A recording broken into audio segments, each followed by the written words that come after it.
Hello and welcome to the Cutie Art Crusaders, episode 187 for March 8th, 2016. My name is Flutterguy317. I am this week's host and organizer, and apparently media manager, and we're missing Rainbow Plasma. And today I am joined by... Burned1, the hopefully editor this week. Yay. And not the special coordinator this week. Oh yeah, I was the special guest coordinator too. Yeah. What the heck? I didn't do anything. You just showed up.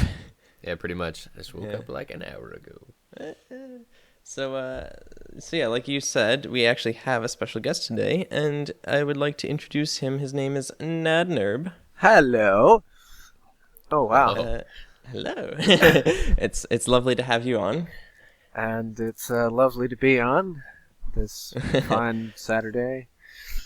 Yeah, we had a story about that. We were supposed to record yesterday, but the timing, we didn't have enough of a window to wait around. So we're recording on Saturday in the midday, and we're missing Rainbow Plasma because he's got school projects that are like I guess stressing him out like crazy right now. Yeah, he's like in midterms or like his final projects. I don't know. Yeah, I'm not really sure. Something big. Yeah. I'm just starting my spring break, so I'm sitting here eating toast. Like, nice. Is that what you do on spring break?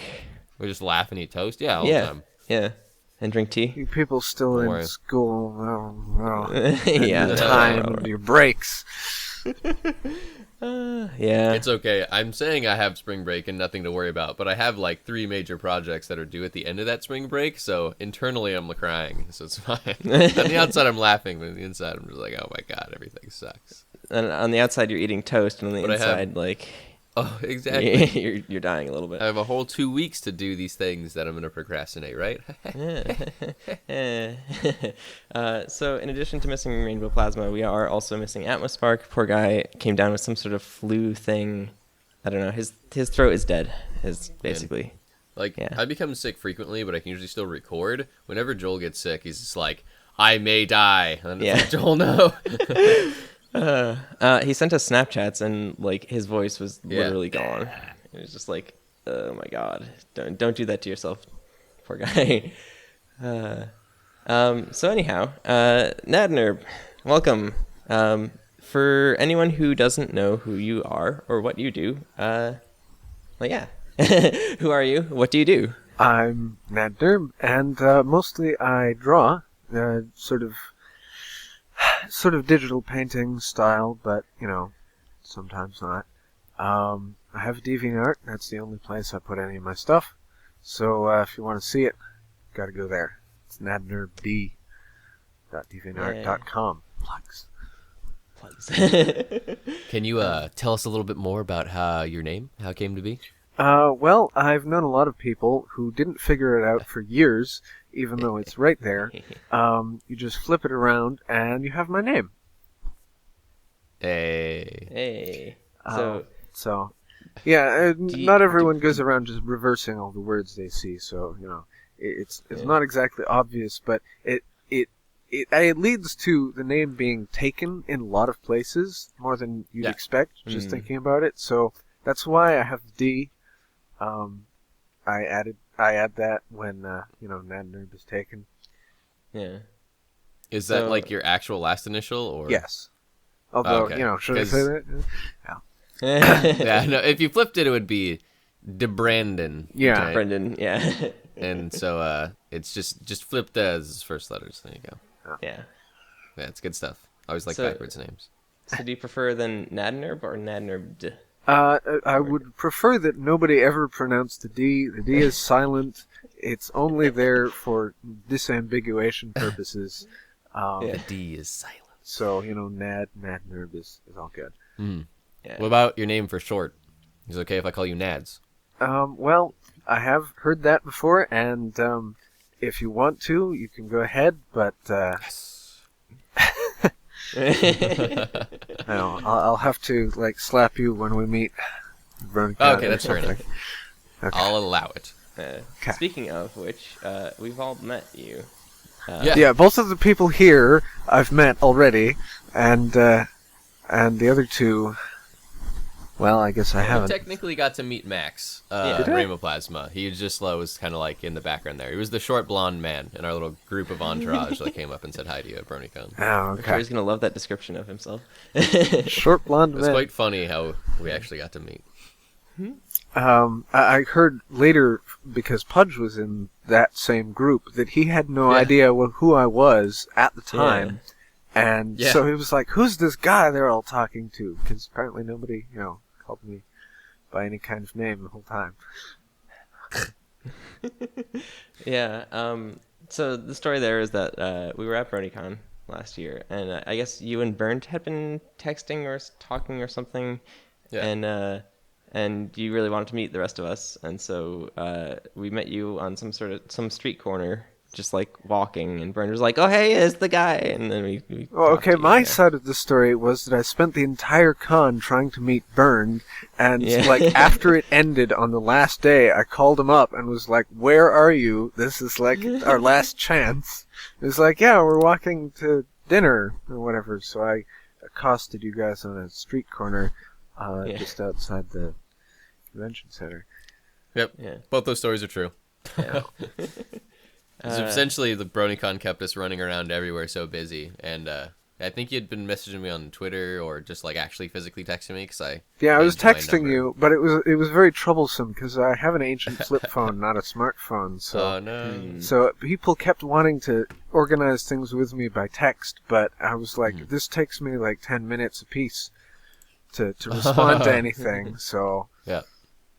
Yeah. anytime I really wanted something, I'd just call them. Like, Yeah. I have to talk to you. So and then more recently, you and I both went to PonyCon in New York City, Yes. which you actually did some of the art for, which leads me to pull up the first piece of art that I'm going to feature. Ah, yes. My Or con book is cover. The Train to one. PonyCon. Yeah. Um, So would you like to talk about this piece a little bit? Okay. It took me an enormously long time, and I actually kind of worked on it twice because I made what you see there on DeviantArt, and then later it was decided that it would be used as the con book cover, so I made the other half of the image that's off the border to the left, that's not posted anywhere. But if you have one of the con books from PonyCon, you can see the whole thing. Well, that's cool. Yeah. So it's a complete train station. It's got all the mascots if you include the part that's not in there. That's Liberty, Bowtie, and Cabby. And yeah, it was kind of my biggest piece of work for them. Yeah. They're great people, great con. Did a lot to make me feel recognized in the proceedings and working for them. So love them, and they're ending it. PonyCon is over now, forever. Almost that days. Yeah, deeply Yeah. sad about that. But they're free. They don't have to. They don't have to do it anymore. Yeah. Free from the stress. Yeah. Well, that's really cool that you got involved in that. Could you walk us through like how you kind of got involved in the whole art for the con? Let's see. Well, sometime before, a few months before BronyCon, I got a note on DA from one of their staff, Alex, I think, saying, we've seen your work, and would you like to make art for us in exchange for friendship and cross promotion, I believe was the and a free selling vendor point. table. Nice. So I believe, Oh, free vendor deal is nice too. yeah, actually free everything. The only cost to me to go to the con was gas to get there, and getting like my stuff printed so I could actually vend it. Nice. So that was really nice of them. Although, basically in return for quite a lot of work, this, as I mentioned, took a very long time. I made a few other pieces, but they're kind of tricky to find. Some OCs of the comic book artists, Tony Fleeks, Agnes Garbowska, I'm butchering that, I'm sure, and Andy Price, which they used on their website and promotional materials and stuff, and a few other pictures of their mascots, which they are in love with. You could probably post those by now. Actually, the OC ones that I'm talking about are in my scraps in my gallery. They're not in my primary, but they're up there, so you can find them. They're the last few things. Hey, look at that. Nice. The Agnes one is definitely the best by my estimation, and it's the one whom its namesake actually tweeted about it and was like, "Wow, I love that picture of my OC." I was like, "Oh yeah." That's really cool. So That's really awesome. Poked her at her table at the con. I was like, "Yeah, I heard you liked it." She's like, "Oh yeah." So nice. So at the con too, you had one of these live draw things. Yes. I'm sure you can show your photos of that. I will show my photos of that. Yes. Link the Facebook. But I got up on stage after they got me a table, and the table vanished after my live draw, and no one ever saw it again. Even though there were several other live draws that occurred. That was an interesting experience. I've never done anything like that before. I've streamed like maybe twice ever, and the people who showed up were basically other artists who I liked. So being in front of an actual general audience, regardless of its size, was interesting. Also, doing something like that in meat space. Was interesting. I ended up basically drawing Luna, which is so incredibly uncharacteristic of me. But basically, you knew that Dark Flame was gonna watch. Right? Yeah. Someone in the audience requested it, and I was like, "Well, might as well. All right, here we go." So I made this painting, and rambled about my process. And there was this woman who came up and was like, "I'm worried about my daughter. She's always drawing these ponies. Is it good for her?" I'm like, "Yeah, people should draw what they want.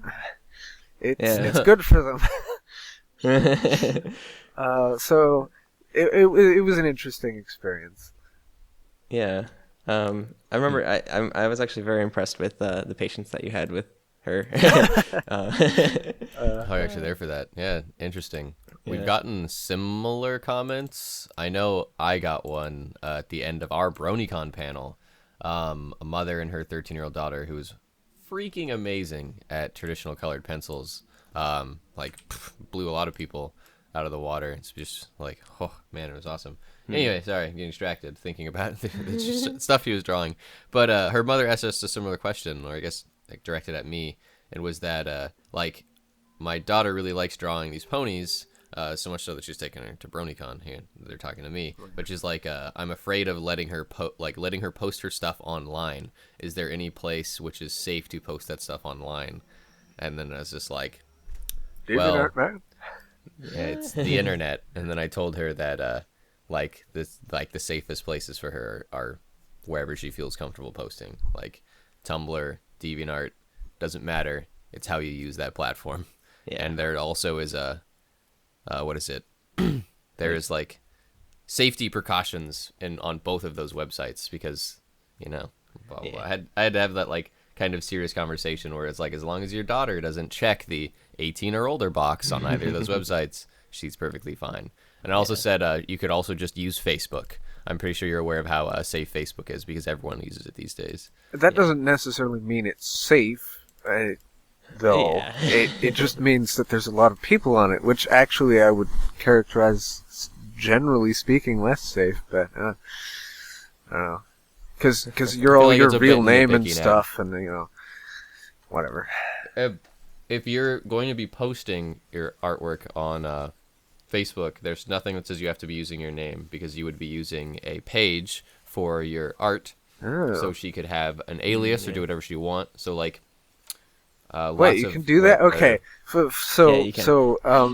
Full disclosure or whatever, I basically never use Facebook, so the only thing I know about it, things I know about it, are what shows up in the news, and occasionally when I connect to it to like contact people who won't talk to me in any other way. Yeah. Which I'm always very annoyed about. That's funny. You know, it's funny how Facebook has kind of become like like the permanent means of, just talking to each other, like whatsoever. Yeah. So like, I have lots of friends where the only way you can actually talk to them is like through the Facebook Messenger. Yeah. Yeah. It's so weird. But let it be known, lots of artists use their alias on like their Facebook pages and stuff, and like you can go like them and whatever, and they don't have to use their real names. So for said 13-year-old girl, if she has some nice like Pony OC name or something, she can post under that on Facebook, and that's a very, very highly like moderated platform in which she can try to spread her art. Yeah.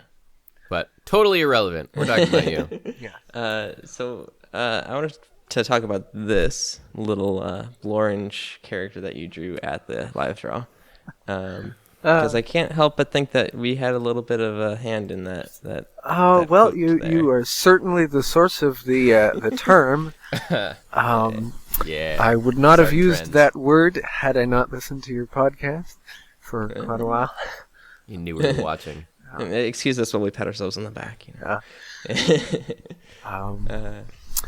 I'm not sure why I did it quite that way, because that's not really the way it's normally done. It's usually about temperature contrast in lighting, not in like I have orange hair and blue skin. As long as the compliments are there, it's fine. But yes, I actually, not entirely because of you, but I've heard a lot of similar things from other artists that I used to go to for critique, that trying to exaggerate temperature contrast is a great way to bring interest. And since I would argue that one of my not necessarily greatest weaknesses, but places where I feel that I have the most to learn is basically color. I've been sort of drawing form for a really long time, but when it comes to coloring things, I basically started on ponies. Yeah. Well, can I just say that we've brought up several of your pieces beforehand to talk specifically about the color. I must be doing something right. Yeah. So there's this piece, which is called Beautiful and Terrible as the Dawn, which we have brought up before. And I can't remember which episode it was on. Bernd, can you remember? Was this the first one of mine you did? Might have been. I think so. It might be. It was one of the first ones. Well, you only did 2 ever, so, it's either the first or the last. It was this one and the Twilight one we featured, right? Yes. And this was the first one that I made, so if you did it shortly after it was posted, or at least in chronological order, then this was the first. Yeah. And I think I can't remember what we had talked about in this piece, but it just like the colors and the contrast between like the very vibrant like where her horn is and the sun versus like the underside of her wings and stuff. It was very well done. I know we complimented it quite a bit in that episode. Yeah. Careful with we. Careful. Oh well, who didn't compliment it? I trying to be kind here, had more critiques than that's I right. had compliments. I was the only one person on the podcast that had critiques that we actually talked about in a Skype call once, Nadnerb and I. Because I remember, I think, because we had this conversation, you said you're really, really good at rendering. And that's the one thing that I noticed, is that you're really goddamn good at rendering. But it reminded me of how like a computer would render, how a 3D software would render something, and we had a very like lengthy conversation about that. About me trying to really, be really more good. organic in my rendering.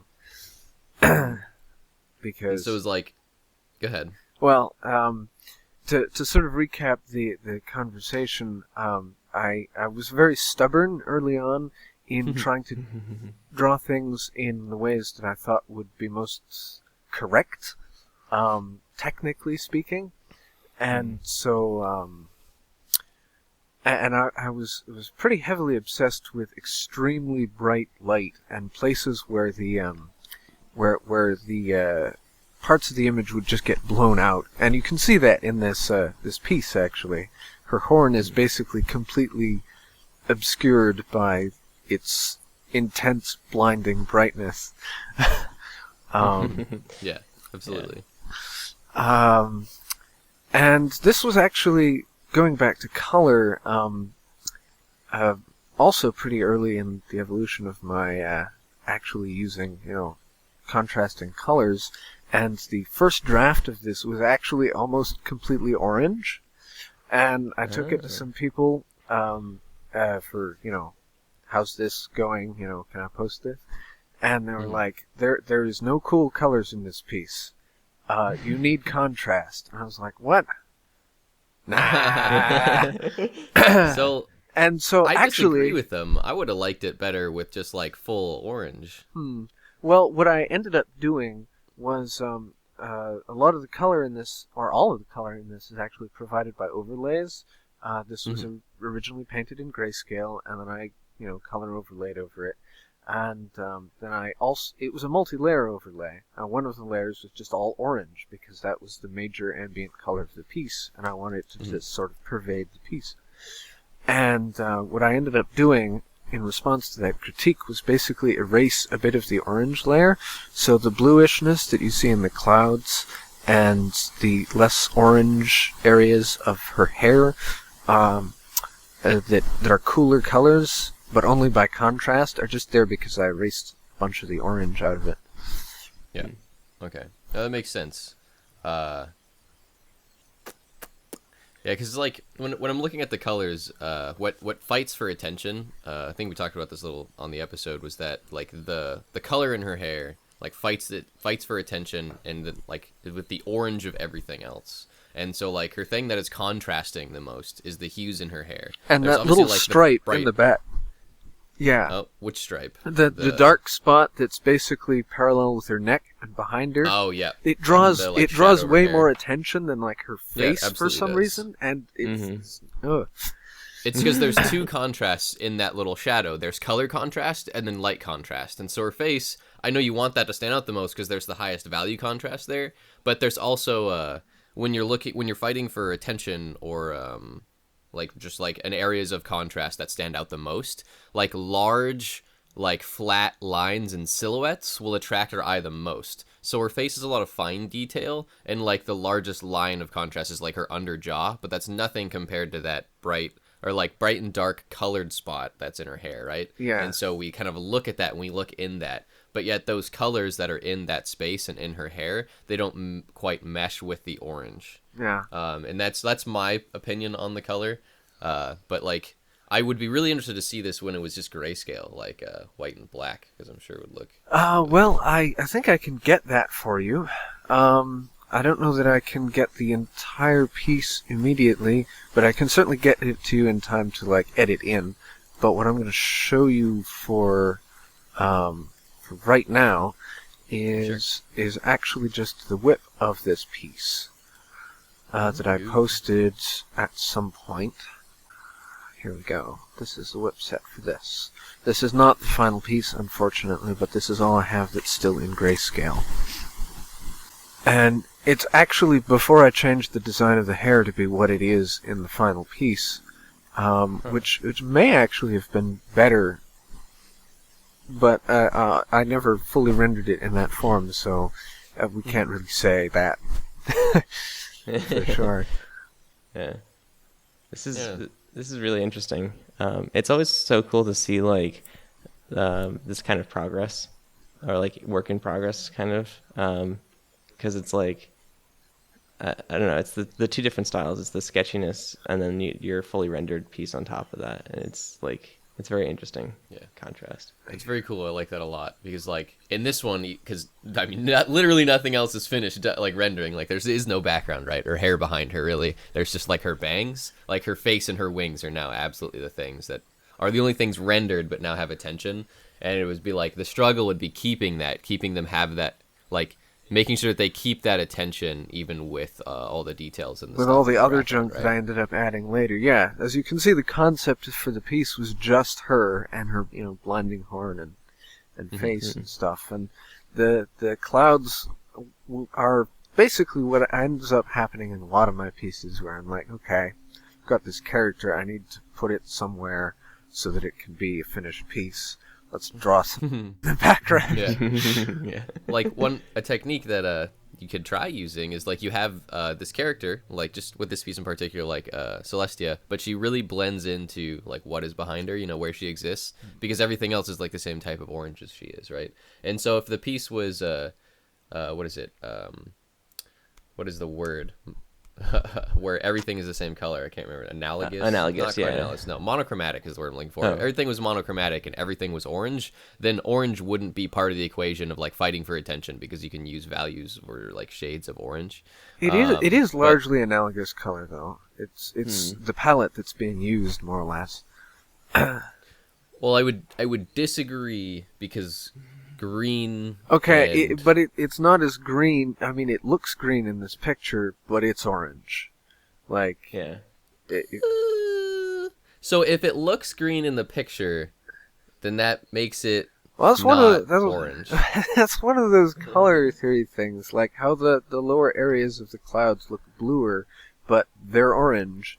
Yeah. Because it's So- it's just greener than everything else. This is what was great, because when we had this conversation on Skype, we kept butting heads about like what is true in terms of color theory and perception, and like I believe that color theory is absolutely an illusion. Like that's what it's based off of. It's creating the illusion of colors, the illusion of contrast, and all these things. So it's like if in Photoshop it's technically orange, it's still not orange. That is green. Like everyone, when they look at that, we're gonna say like, yeah, it's green. It's like that. What is that blue? The white and black dress, or blue and gold dress, whatever the hell it is. You know what I mean? Oh no, It's the we're same bringing the dress scenario. into But this. the green is the illusion. Whatever. Yeah. I would absolutely do this differently if I did it now, but I think it still holds up pretty well in a lot of ways. Yeah. Except for some of the attention grabbing business. But I would like to bring up another piece that you did, which also features Celestia and clouds, Air. which is more recent. Yes. Um, This one And- is another heavily orange piece. yeah. Another Celestia in clouds with the sun on her. Oh wow.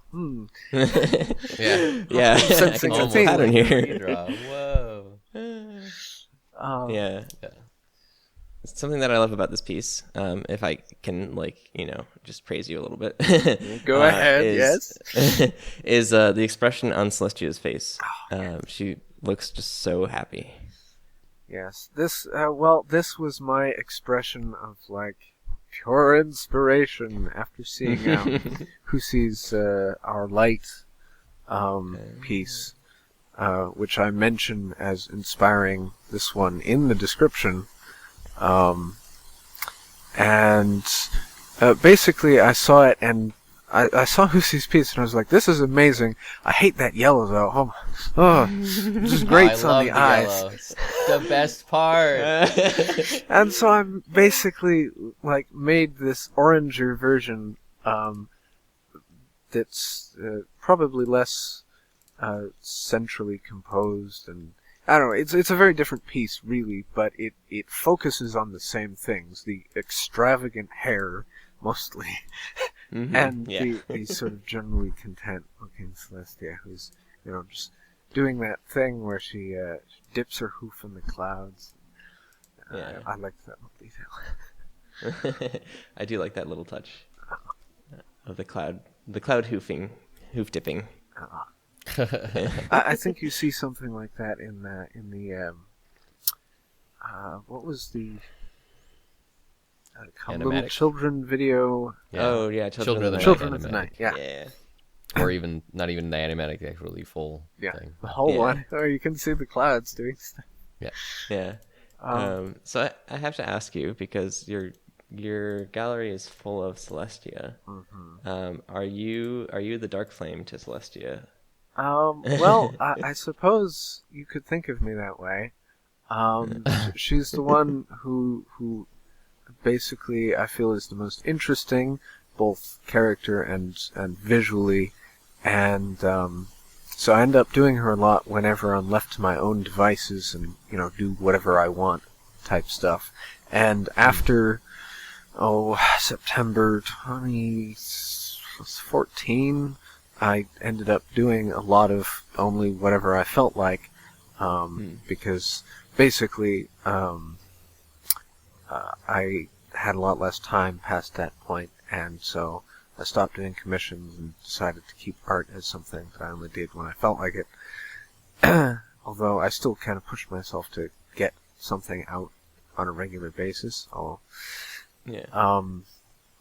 And so, the Celestia density increased drastically past that point, because I was just like, Yeah. I feel like doing this and that, I think it's great. I think she's kind of underappreciated a bit in the artwork of the fandom, and I feel like you're raising her like the levels of her art, so it's fantastic. Yeah, you're definitely setting the bar high for other Celestia fans. That's good. Something that I do really enjoy about your depiction of Celestia is the hair. Because in the show, her hair is like this ethereal, translucent thing that you can Flat. kind of see through, and it's flat. And you kind of it takes similar concepts, but you make her hair like opaque and like full of colors and full of life and stuff. Yeah, we'll put a thing on the screen. Well- since we're talking about how you really like to render her hair, we'll just do this on there. Well, okay, I just have to say that in the show, her hair is 100% opaque all of the time. It's only Luna that has transparency in her mane. Her Celestia's hair has a gradient, and it's not entirely clear whether it is emissive, like it has a light of its own, but I tend not to draw it that way. The thing I notice about it when looking at the animation is actually that the color stripes don't really line up with the edges, so it's like the color is this fluid that's in the space where the hair is, but it's not really like colored hair, which is admittedly entirely different from how I draw it. I always am very careful to line up, things so that it looks like the hair just contains colored strands. I don't know why. I suppose it's part of my, compulsion towards accuracy in physicality. Yeah. Yeah. But that's been the way that I've been compelled to do her hair. Yeah. Needs to be physically rendered, right? Yeah, I have to imagine, when I'm drawing something, I have to imagine it as a physical object and then try to put out what it looks like. And so if I can't really, I'm not going to say I can't, but I am not really inclined to do impressionistic things that don't have a basis in any kind of physicality. Well, let's. I want to bring up another piece. This one, I really, really like this piece. It's called Light Flight. And right around the time which we were having our little discussion about like your artwork and where you get your inspiration, this was one of the pieces that I was looking at where I really like a lot of things about this, like the diffuse lighting coming through the feathers, like the bounce light that's like reflecting from the ground onto like the bottom of Celestia. Good. All that type of stuff. You interpret that correctly. I've had discussions with people who are like, why is it, where's the light from under her coming from? If the sun is that bright and it's hitting anything, it's going to bounce off. Yeah, it's going right? to come Even the back stuff to her underneath. from the ground, yeah. Yeah, character flying. So very, very cool stuff. But like how it's rendered, when I was looking at it, I was like, this guy cheats. He uses a 3D modeling program. I know it. Or he's Never, just like, not maybe once. he used them for inspiration. And so we kind of had a discussion about that. And like, you do have sort of a basis in like things that are rendered in 3D programming, right? Like you understand how that happens and then kind of have used it as, I would say like a basis in how you render things, correct? That is correct. I have written 3D rendering programs, basically full pipeline, or just shaders, or, stuff. I understand how they work, and the order that they tend to do things in, and that was that sort of informed a lot of my process early on, where I would imagine, okay, now this is the color buffer, and this is the light buffer that I'm multiplying onto it. I work a lot less like that now because I've been arting for longer, and I just skip I've over noticed. all of that and draw colors. But early on, absolutely everything I did was a bunch of layers that were different effects that were composited onto each other. It was all hand-drawn. There was no actual 3D model, base to it. But Not to spread rumors. yeah. Sorry. But it was done in the fashion of putting together a final color buffer with a shader. Yeah. That is really, really cool. Yeah, I thought that was fascinating. Just because I feel like when I look at your art, I can tell that you had that influence, because there's no other artist I look at and say to myself, like, this guy's so good at shading, he cheats. You know what I mean? Like that was what's happened in my head, is like I got that kind of uncanny valley, like computer generated feeling from just like how well the things you had were shaded. Like there was so much love put into like, this is a 3D object. Like that I felt like I could feel the influence from that type of stuff. And so like I had to ask you, be like, how you do this? I need to know your secrets. But no, it's very good stuff. Like my absolute most compliment on a lot of your work was that like there was so much care put into how it was rendered. Yeah. It takes a long time. A lot of the stuff in my gallery though is like several weeks in the making. Not constantly.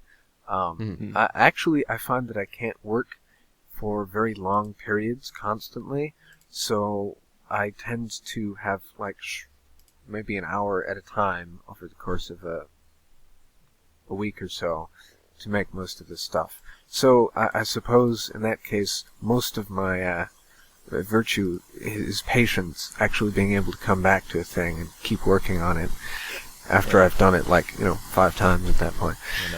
That's just impressive in and of itself. Yeah. A bunch of artists listening going, I wish I could do that. Yeah. So how long about did it take to draw this light flight? Unfortunately, I never time any of it, and I can't remember this specifically. Yeah. It was relatively short compared to some of the things I've done. Because it's actually pretty simple. It's the character and the laziest background imaginable, just the sun. Yeah. I know it must have taken at least a week because I brought it through a couple rounds of taking it to the art Skype and being like, "Is this good?" Art Skype plus. Yeah. Yeah, it probably was a 8 contiguous hour piece or something to that effect. Wow. So I have a whole bunch of versions of this where I have weird colors on it because I was showing it mainly to my friend who really was pushing me to do all kinds of crazy color contrast things because that's how he works, I guess. And so I was like, okay, I've got to have some of the bounce lights being different colors. It's got to be green because it's coming from the grass below or something. And so I have this whole folder full of versions of this piece that have different, basically cool. color adjustments. Cool. Yeah. It's so cool too that because of the way that you built the piece, it's easy to kind of adjust these things. Yeah. Because you had that 3D modeling kind of mindset. Oh, in fact, you can see the oldest one doesn't have a lot of the bounce lighting on it and any of the bloom. So you can see the really hard edges of the light, which you get when you have a very bright single direction light source. Yeah. You get it's hard lighting edges, and it really brings out the three-dimensional feel, which is something that I really push for. I try to always have as many cues as possible for the physical shape of the subject, the where the curves are, that kind of thing. Yeah, it's really impressive, and I do kind of like this style where it's like it's kind of pushing towards 3D, and you use like all this background of 3D modeling, but it is digital painting. Yes, it's not an actual 3D model. It's inspired digital painting, right? Yeah. So you can kind of tweak it and stuff in ways that I guess a traditional 3D model you wouldn't be able to, unless like you wrote shaders and stuff. Well, you would be able to post-edit a render of a 3D model pretty easily using the same techniques. I mean, paint-overs are not uncommon. In fact, a lot of old, for example, Riven, for those not familiar, the sequel to Myst, which you should be familiar with. Old, one of the first completely. It was pre-rendered 3D, slideshow game. But there are a lot of frames in it that were rendered out and then digitally painted over to add in details. It's not really that uncommon to do, or at least it wasn't. I don't know about now. You can't do that with movies so much because everything's in motion. But yeah. Random tidbit, really cool. Not really related, but cool facts nonetheless. Yeah. Nad here with cool facts. Okay. So I also wanted to bring up this piece, mostly because it's just adorable. Aww. But it's also kind of from the same time period as the piece that we had just brought up, and you can kind of see some more like of your kind of 3D rendering inspired. I consider this to be in a different period from Light Flight. I sort of draw a dividing line between actually Light Flight and everything after it. I suppose that comes from the fact that everything after that I drew on a Cintiq. So, because I got one, and the first piece I did on it was The Quiet Corner. And so I don't know, I got the feeling that my process kind of heavily changed after that. For some reason that I can't really put my finger on, like, I just feel like I draw differently when I'm drawing on the screen as opposed to with a separate tablet. So, I guess you're right, it's temporally close to one another. It's only separated by one. But I feel like that's in a different section of my art history. Yeah. I'd agree as like an outside observer point of view, right? Because like with your older work, like I had more critiques with it than I had compliments. It was like these things feel odd or off, or maybe they could like their color is not something that's to my preference, but like they were always like rendered very, very finite, meticulously. Yeah, but then like because we featured that sun piece and then like had some creeks for it, and then the next piece that of yours that we featured, I picked, and it was The Quiet Corner, and I had nothing but compliments of that piece. We'll both link it in the chat. But yeah, no, I really like The Quiet Corner because like any critiques I had about color are gone. Like that, I love the color in this piece. Like the lighting, which I thought was kind of maybe weird or felt uncanny, like is gone. The lighting's fantastic. I love it. And then like how rough and painted by hand those books are, I also love. Absolutely. And there's just a bunch of places where like I can tell you're scribbling in there with a Cintiq, and it's like, yeah.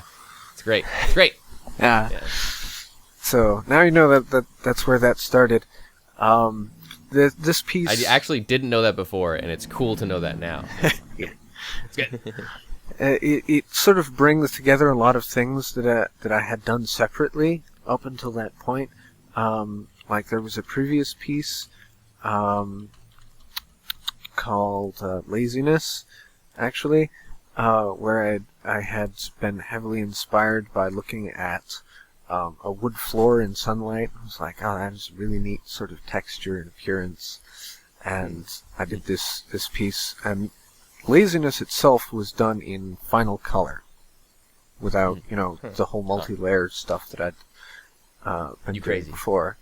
And probably the thing that took me the longest was all those books. Never do books. Oh my god.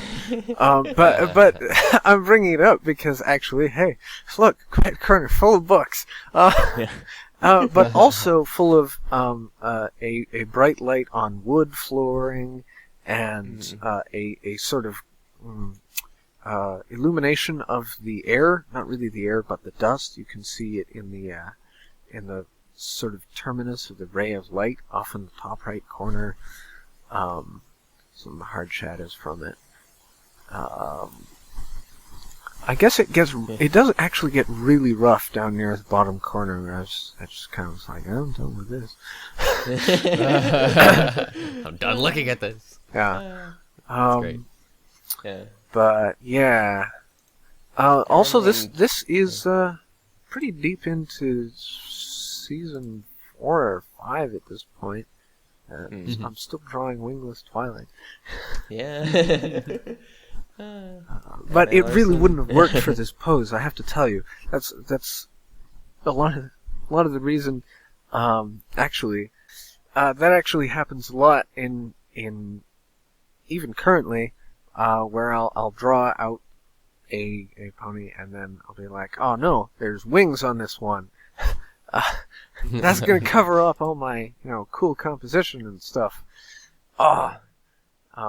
Wings always getting in the way. So having a character whose wings are optional, you can have them, you can not have them, is actually kind of convenient. You can put them in when you can always just draw them folded, Just not I don't know. It would interfere with the back. I mean, look at that back. Oh. That's funny. Yeah.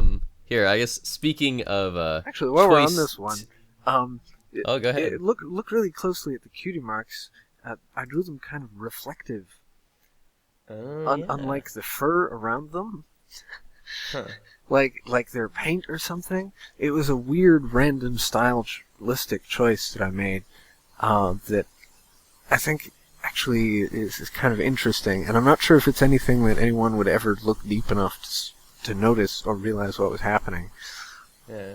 But so wait, the laziness one we're still looking at? No, Quiet Corner. Quiet Corner.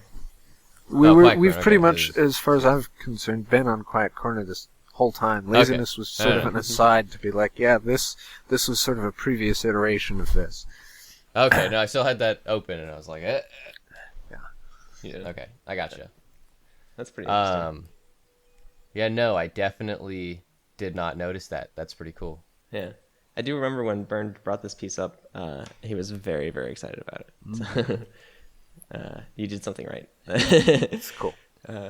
It's great. Like the narrative, the expression, and then how it's painted, how it's rendered. I all thought it was awesome, and it looks very much like things painted on top of things to create an amazing illusion of a picture that is right up my alley. Yeah, that was actually one of. There is a lot of that in terms of just adding on another layer of let's put on some of this, like the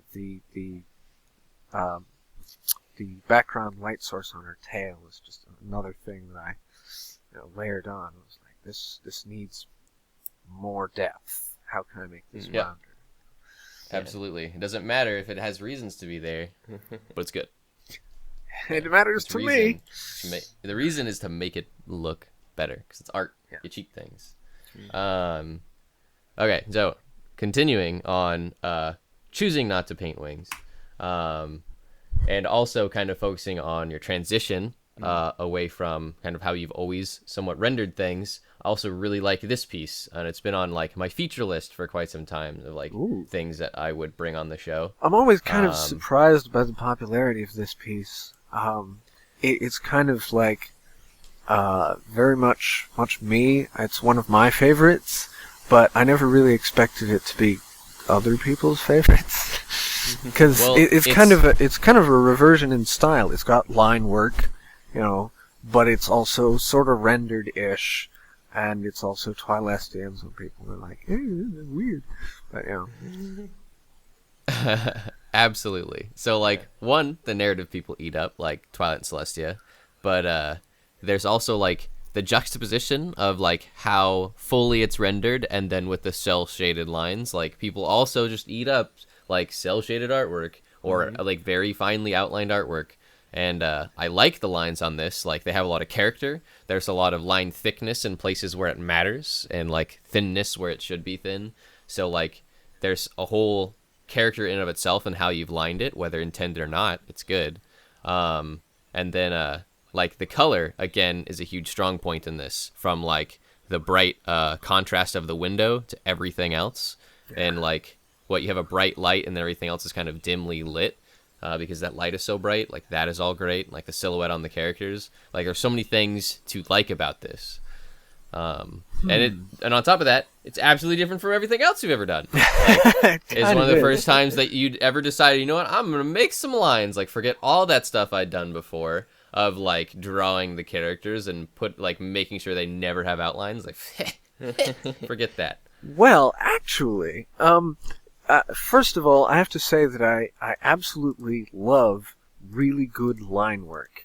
And so I'm very often really tempted to leave in the lines that I do if they're good.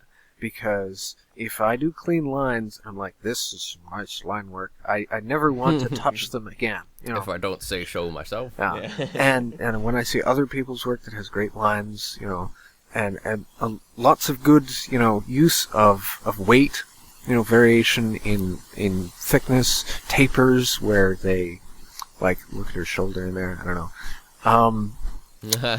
But I also, I didn't always do lineless, quite far from it, actually. I have done a lot of lines.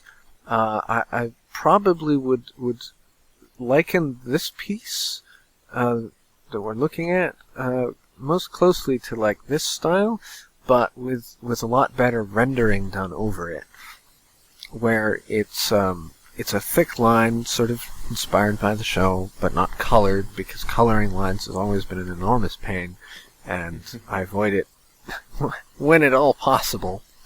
You've never looked into strategies of doing it easily? Well, I have.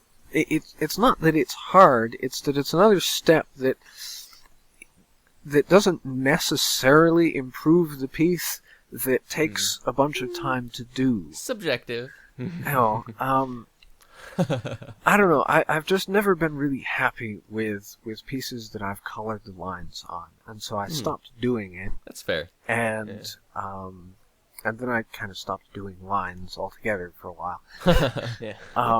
But all my early stuff tends to be lined and shaded, so it's got lines like Comfort does.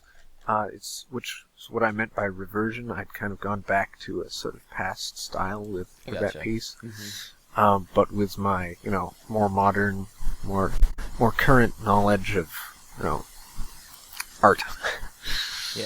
Yeah, because it looks like, just comparing, like, Comfort versus Perfectly Harmless, you definitely have learned a lot about, like, your style, I guess, and your rendering, and it's like... I'd sort of call it color composition, being able to make something not necessarily dramatic, but interesting in terms of color, whereas Perfectly Harmless is basically show colors with some lightness and darkness put over it, you know.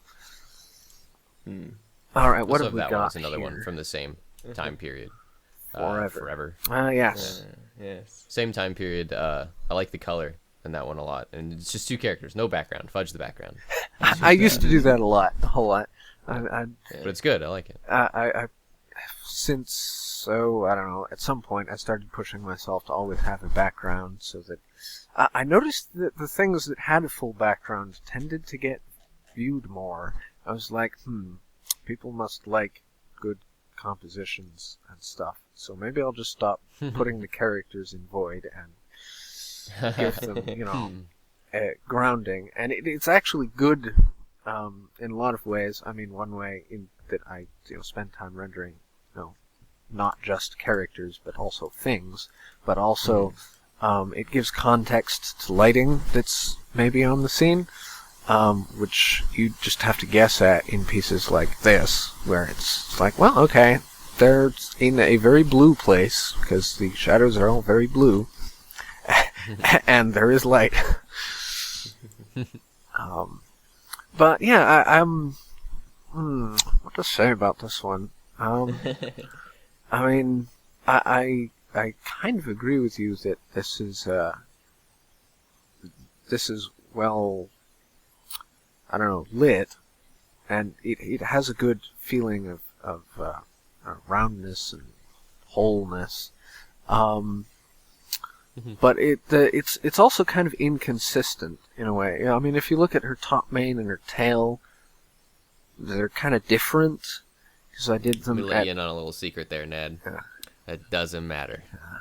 You know why? Because it looks good. Yeah, whatever. Let's see. The artist way. Oh, and this one I also made on a terrible laptop whose graphics card would cut out because it overheated every now and then. Oh, no. Because at the time I made this, my desktop was dead. It had some kind of failure. I think the motherboard died. And I had to replace the whole thing. I may have said that in the description. Well, let's look. Let's see. Fortunately, it was a Y, Yeah, my computer while it was died. best, it wasn't the only computer. Okay, yeah. Yeah, okay. Yep. So that's more or less what I said, but more detail. Yeah. My desktop died.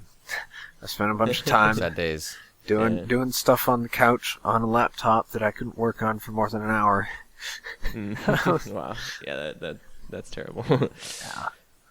Yeah. So unfortunately, we're kind of running up on time. I did want to open it up so that if anyone has any last pieces that they wanted to bring up. Let me look through the list here. What do we got?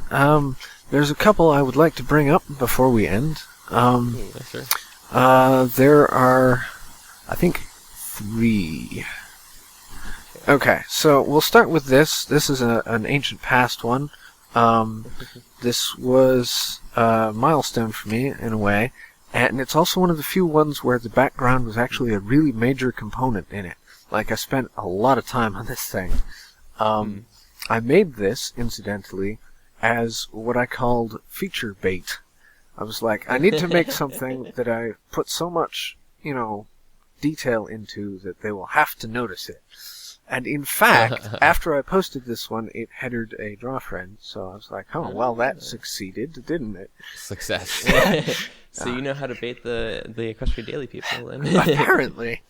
But yeah, this piece just about crashed the computer I was working on it with. It had more layers than I could count, and I got to a point where it would I couldn't save it properly. If I tried to export it, a whole bunch of the layers wouldn't show up, and so I had to very carefully merge it down in order to make it work again.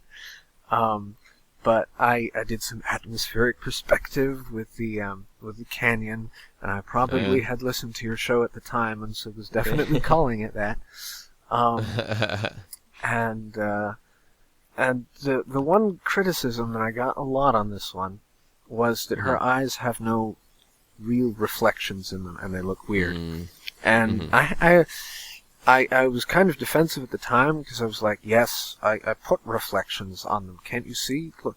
But they are really faint, and it is kind of unnatural looking.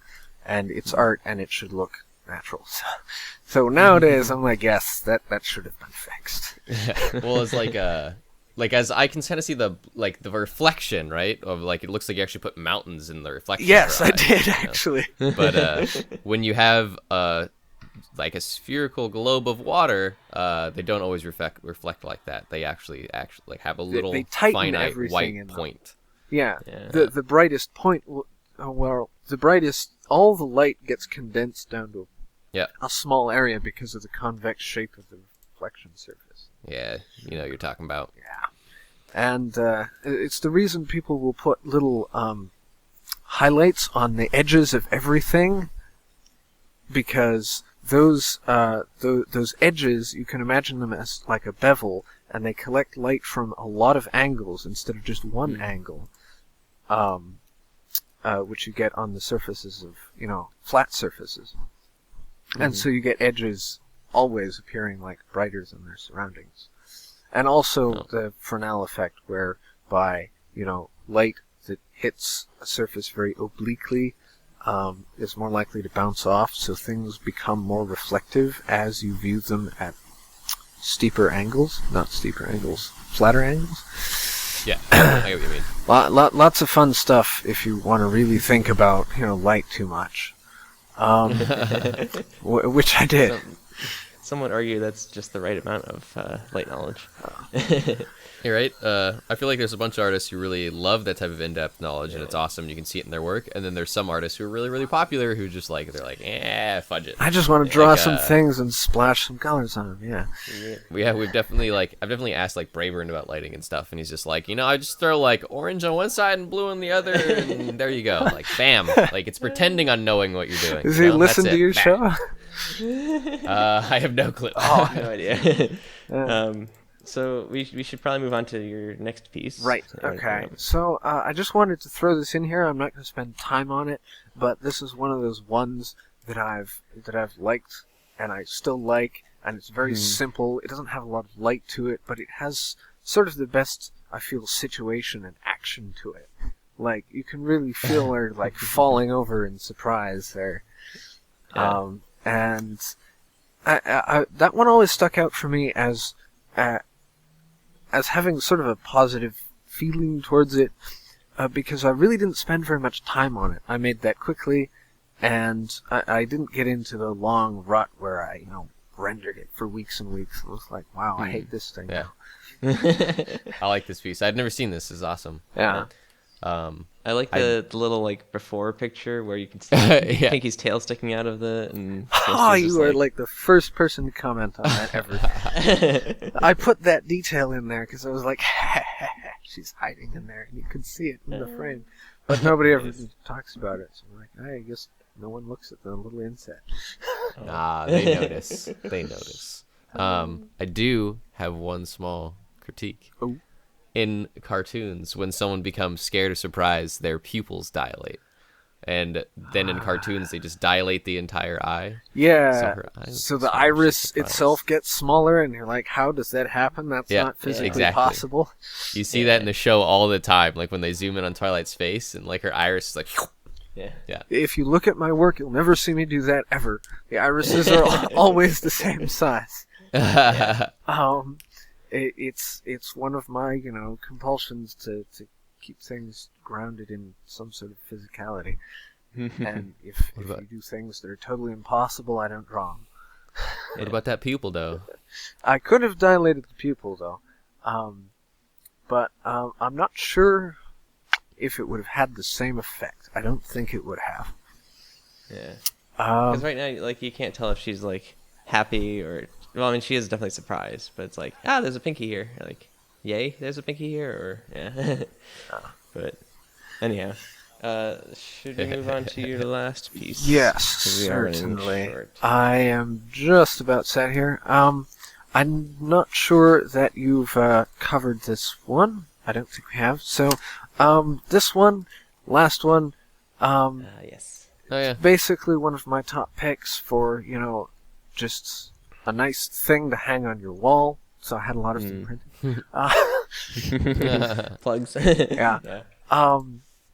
And I don't really have a whole lot to say about it, but I'd like to hear what you guys have to say about it, because you are the Cutie Art Crusaders, or at least two of them. I really like the rendering on her chest piece. It's very well done. I think you kind of got the tarnished gold look to it well. And I mean, again, it's Celestia. You do her hair fantastically. I do like the reflected lighting. I kind of feel like that the hair was a little lazy in this, because if you look at it closely, it's not very detailed in a lot of places. But on the other hand, it is just enough to give that impression of being reflective and hairy. So. That's the point. It is very efficient. I did enough and stops there. And so I should probably try to do that more, because as you probably noticed, I go very deep and probably end up putting a lot of work into details there. There's still a lot of worthy things that have to do with just efficiency, things that you can notice visually that impresses people. Yeah. I feel like the hair is very strong in this. I mean, it's what's creating the most color. I obviously, what I feel like is the strongest part of this, though, is how her face is rendered, because like you're very good at that. We've talked about that. So like all the shadows in the face, the wrinkle under her eye to give her that smug little expression, that is very good as well. Yeah. But also, this is a redraw of another piece by Sizu, where you look at that for inspiration, kind of looked at the colors and like a little bit of the composition, but you've redrawn it and made it your own. The composition is still different, the pose is different, and the characters in your style. Yeah, it's almost funny to call it a redraw. It's more, I would characterize it, I guess, more like that air piece that I did after Hussey's similar piece at this point. Yeah. Obviously, kind of I kind of ripped the lighting environment straight from the from the piece by Sizu, because it was a really good lighting environment. Yeah. It's a reimagining. Like it's your own take on it. I just had to throw that in there for a plug, because I can't help but compare the two, because like I'm a very big fan of Sizu as an artist and like that piece, so I look at that and I look at that piece's merits, and then like I will transfer that over to your piece, and like your piece where I look in it for like how it's rendered and why I enjoy it. Like I enjoy your piece a lot, but not for the same reasons and why I enjoy the Sizu piece. Yeah. Like there's the colors there, but the colors feel different. Everything feels very different. So like your piece stands on its own for things that I look at it and would compliment. Yeah, her piece is much softer, and I don't know, she's very, very good at keeping an even level of detail across the piece. That's something I have to work on, because you can see where I was lazy and where I put in work in this one. But I also really liked the way her face was framed, not so much how it's straight up, existence, but the way the hair frames it in this and in her inspiration piece is something that I like, especially that little bit where it covers up her eye, because something I've struggled with a lot is just putting things down and letting them cover up stuff, and it's something I avoid a lot, but it's good to actually just let things obscure other things, because it improves the depth of the piece, and it really you can improve depth, and you can also create areas of not contrast but interest and focus. It has to do with tangents, if you're familiar with like tangents in artwork. Like the curl of her hair covering up her eye is technically called a tangent, where normally you think tangents like in math, where it's like lines converging and points converging. Like her hair covering up the eye and creating a point in which the lines of those things converge, in art it's technically referred to as a tangent, and that like absolutely creates like interesting focus, and like I do like that as well. I love when little things like that happen. I feel like it's a solid spot. Yeah. Alright, so I think you've both given your thoughts on that, so that's it. Yeah. Pretty much. So now it's time for you to give your thoughts on our podcast. Speak wisely. Yeah. So that is everything. Thank you so much, Nad, for coming on. Thank you, man. It was real fun. Would you like to give your plugs? I know you said you're on DeviantArt. Yeah, I'm pretty much only on DeviantArt. Yeah. Like I said at the beginning, you can find me at Nadnerb at deviantart.com. Cool. And that's where I post art. That's it. Yeah. You can look up my art in other places where it tends to get rehosted, like Hulu, but I don't actively curate that or anything.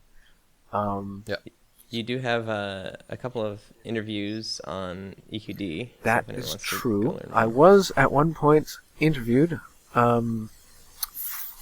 as one of their artist spotlights on EQD, and I wrote a very long essay that some people complained was too long.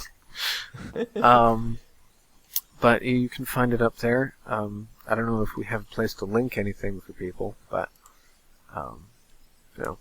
we can do that if possible. Yeah. All right. So I don't know if we are actually going to keep doing our plugs because we are ending soon. But sure, let's walk through them. Yeah, go for it. I mean, there's still places people can exist to find the stuff that archive and our stuff, you know? Yeah.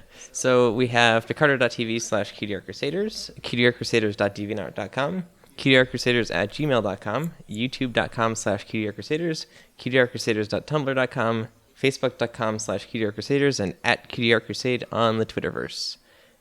Very nice. It's like I've been doing that for a long time. Oh, I know. It's only been, 187 episodes? Oh, Lord. Yeah.